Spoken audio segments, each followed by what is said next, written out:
Welcome back to the New Testament Challenge. Today I'll be reading 2 Corinthians chapter 7, and I'm using the Message translation for this.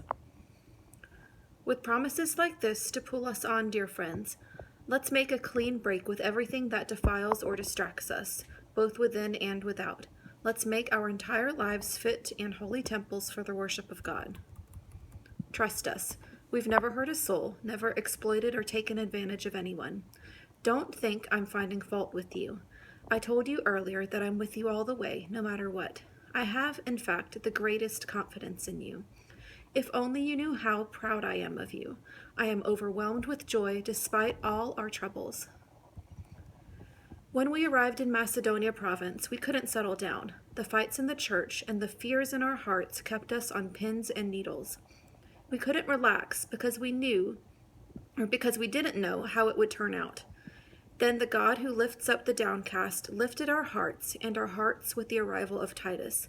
We were glad just to see him, but the true reassurance came in what he told us about you, how much you cared, how much you grieved, how concerned you were for me.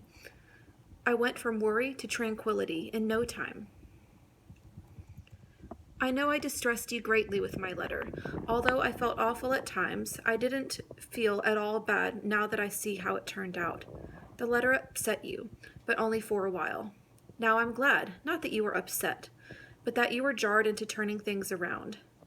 You let the distress bring you to God, not drive you from Him. The result was all gain and no loss.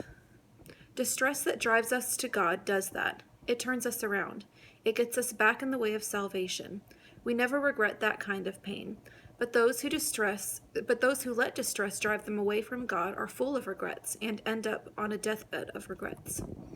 And now, isn't it wonderful all the ways in which this distress has goaded you closer to God?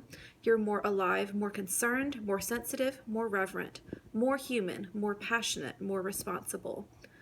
Looked at from any angle, you've come out of this with purity of heart. And that is what I was hoping for in the first place when I wrote the letter.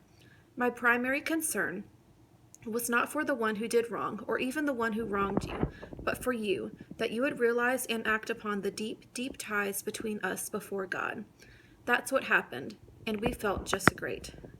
And then, when we saw how Titus felt, his exuberance over your response, our joy doubled. It was wonderful to see how revived and refreshed he was by everything you did. If I went out on a limb in telling Titus how great I thought you were, you didn't cut off that limb. As it turned out, I hadn't exaggerated one bit. Titus saw for himself that everything I said about you was true.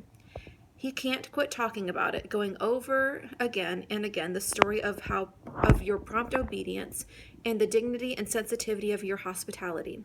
He was quite overwhelmed by it all, and I couldn't be more pleased. I am so confident and proud of you.